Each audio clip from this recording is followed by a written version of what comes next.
Huh? Please, listen.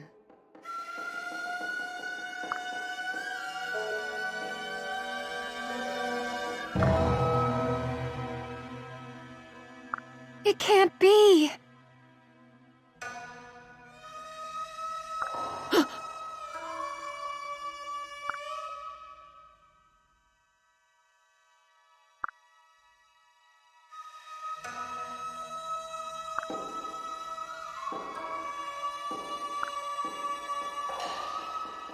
I am so very sorry.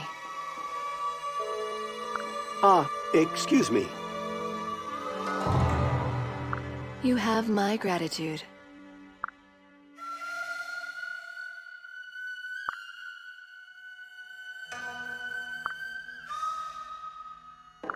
Huh.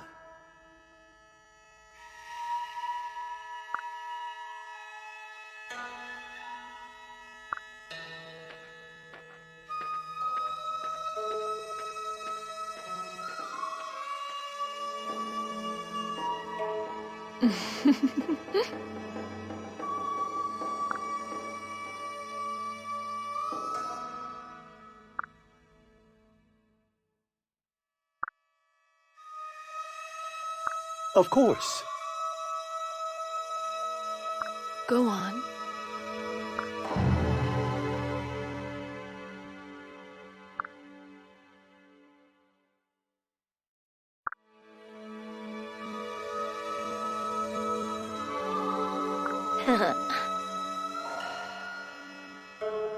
Please, listen. Very well. Thank you.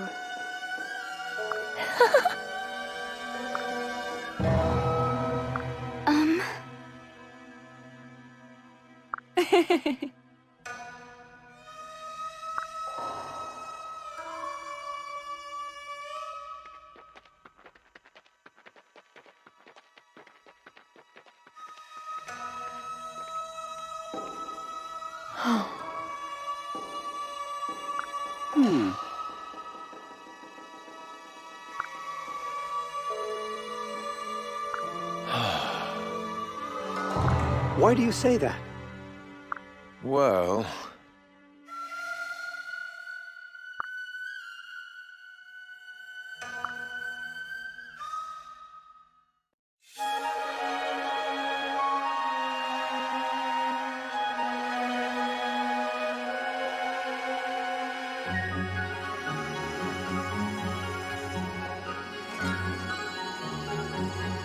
Hey there!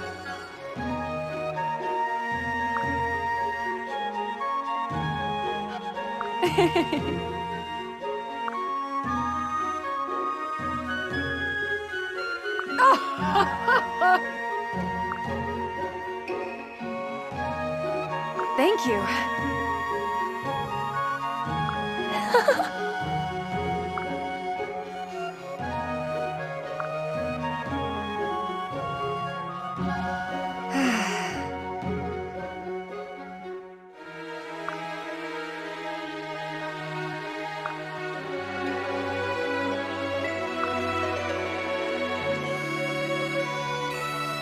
Ha!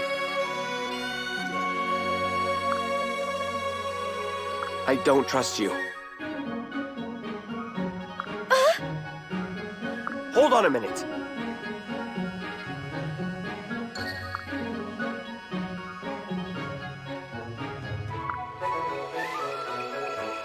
No. What?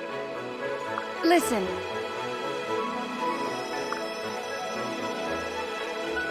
Ah!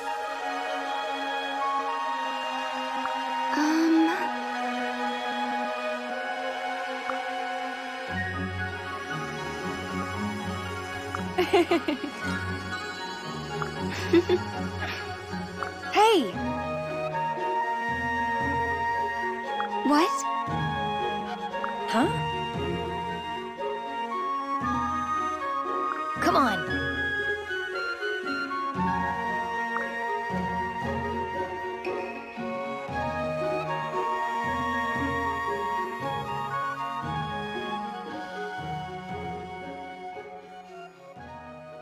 Ah.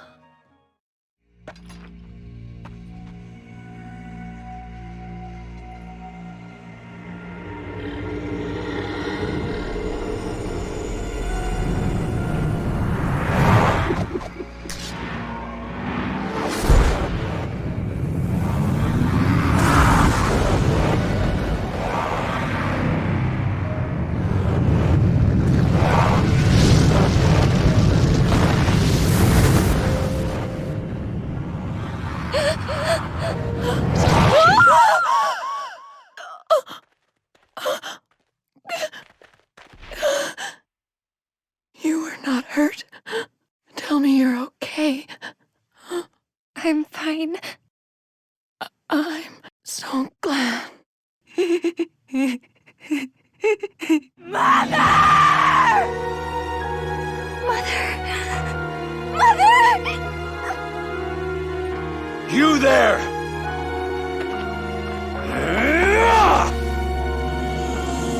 Show yourself!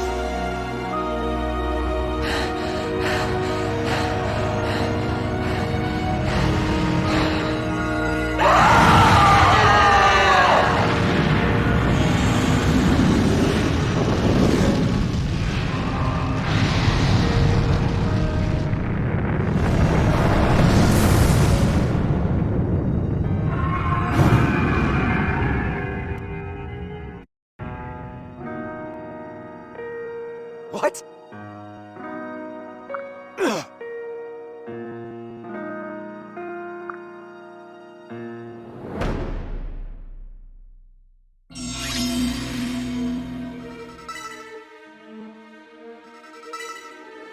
Be careful.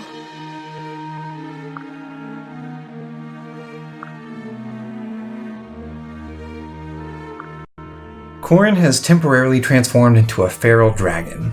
This class has incredible power. It attacks using a breath weapon called Draconic Rage, which deals magic damage, even though the animations make it look like a physical attack.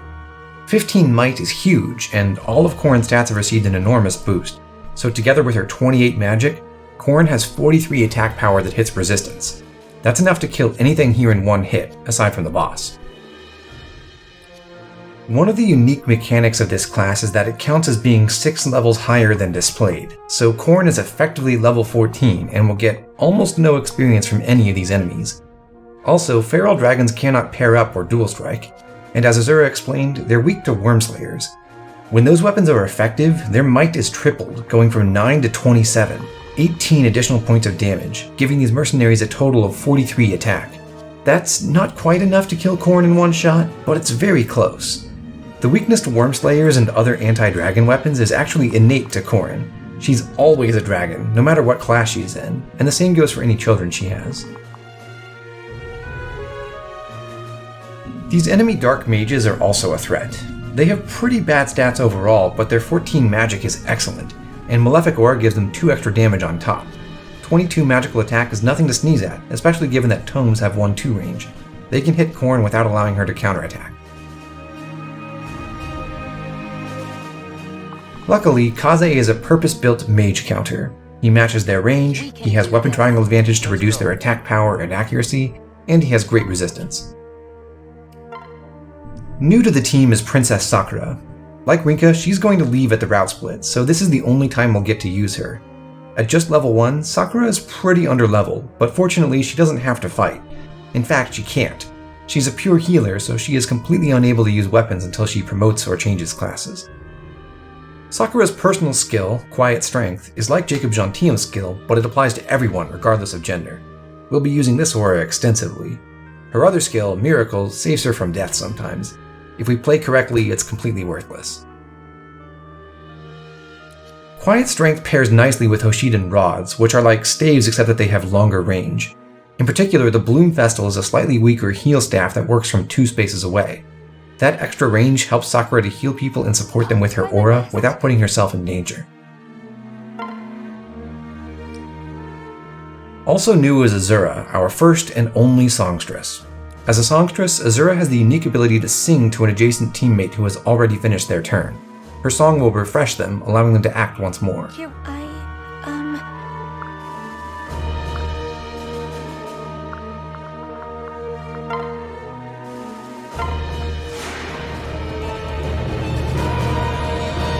Let's go. This is an amazingly powerful ability, but it's not the only thing Azura can do. Her personal skill is another aura. Healing Descant makes nearby teammates recover a little bit of HP each turn. It's a small effect, but those hit points add up over time, reducing the need for healers and healing items. The purpose of Luck plus 4 is basically just to make sure Azura doesn't die to a random crit, though it also improves her accuracy and evasion slightly. But you don't normally want Azura to get attacked at all. Her defenses are abysmal, even though they're boosted by her weapon. Naginatas are akin to lances with one less might in exchange for one bonus point in each of defense and resistance. Azura does have incredible offensive growths, but because she's very frail and she pretty much always wants to spend her own turns singing, she generally can't put those stats to use, except with occasional dual strikes. Her strength, skill, and speed growths matter more for her kids than for Azura herself. That said, we are going to have Azura do a little bit of fighting here. That'll help her get more experience, and a bit of lance training can eventually allow her to wield some stronger weapons for bigger dual strikes. Right now, the best play is to keep Kaze close by and let the enemies come to him. That way he can benefit from both auras.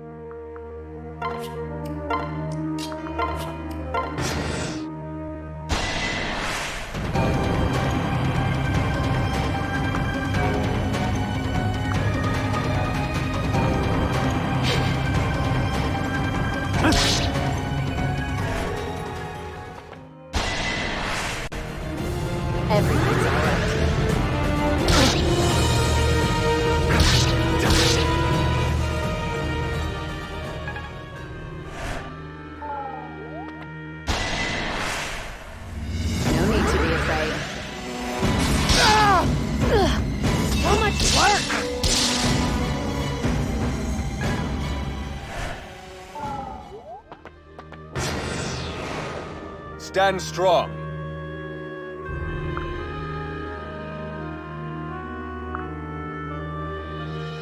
Ryoma is scripted to dodge the boss's first couple attacks. Eventually, Ryoma should lose this duel. However, it's possible for him to win. That would be horrifically unlucky for us. We want that experience to go to Korin. Big sister!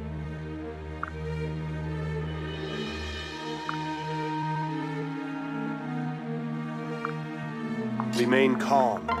For the time being, we're going to keep feeding Rinka. Our main goal on this map is to train Kaze up to level 9.20 something, and as long as we can do that, it's fine for Rinka to leech some experience.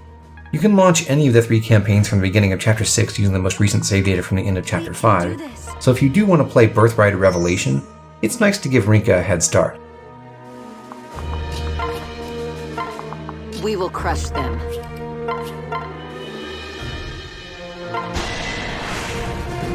Let's go together.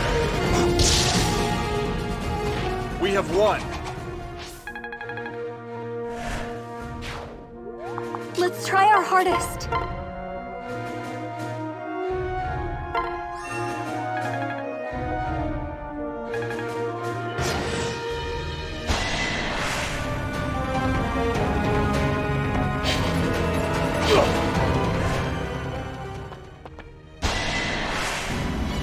Don't worry. Not even close! What do you think you're doing?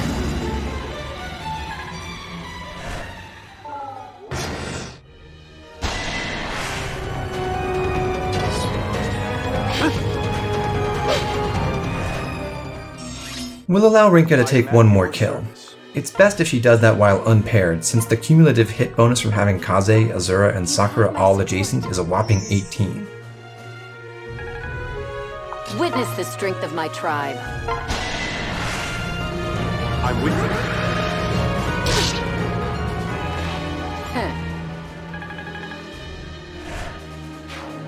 I'll try my best. The healthy mercenary will attack Rinka on enemy phase. Because Rinka supports Kaze but not Azura, she'll always use Kaze's dual strike when she counters. She and Kaze will both get some weapon experience from that single round of combat. And that's one of the small but noticeable advantages of using tag team over para. You can essentially double the rate at which you gain weapon ranks.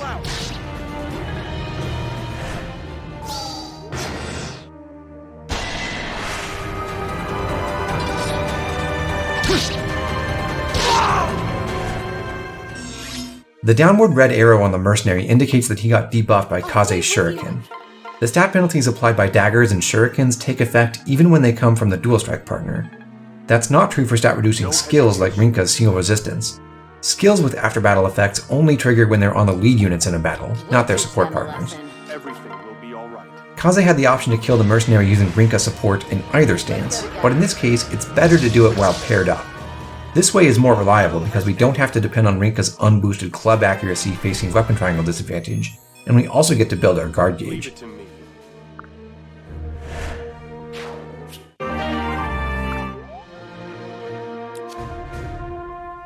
The HP tonic that the mercenary just dropped can help Kaze withstand a lot more punishment, but if we use correct positioning, we shouldn't need it. And there's a reason to save it. Even though Kaze leaves the team temporarily, any consumable items in his inventory will magically appear in our supply convoy. I'm with you.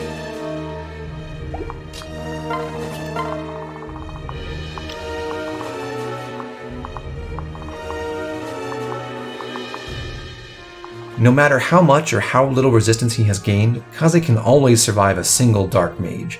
And because his guard gauge is nearly full, he can take on a second one safely too. So we just need to keep him away from the third mage, who's a little bit farther away. Let's go.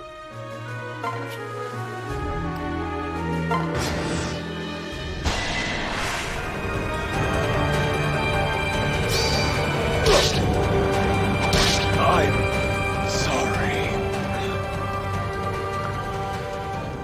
Ryoma did a good job. He softened up the boss, and he didn't come anywhere close to killing it.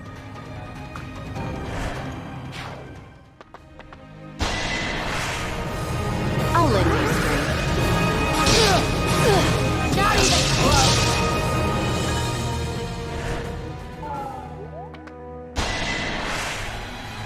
We'll teach them a lesson. What do you think you're doing? So much work.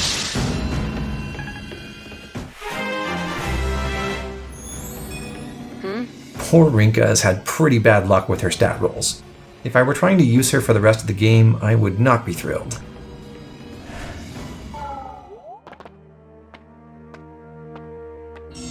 Notice how Kaze gets a little bit of free healing because he's close to Azura.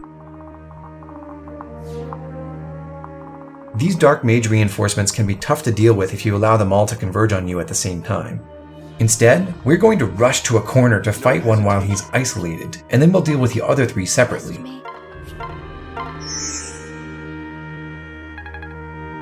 Remain calm. We have the option to attack this mage right now. We'll fill our guard gauge and then we'll be protected from his attack on enemy phase. However, we'd actually prefer to keep a full guard gauge for later, so instead we're going to allow the mage to strike first. Then Kaze can finish him off afterward.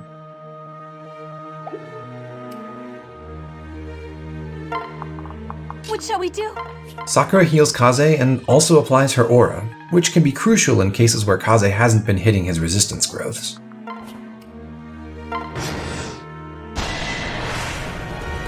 We will crush them.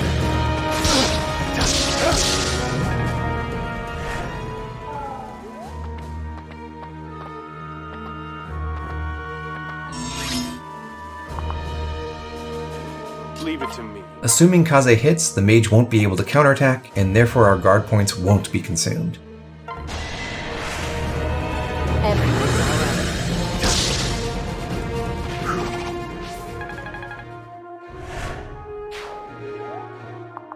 The rest of the team can now escape by running to the corner. We won't lose. Oh no!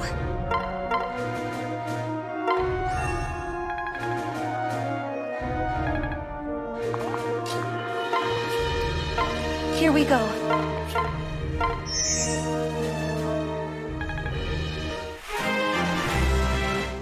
It's really nice for Azura to gain both strength and speed right away.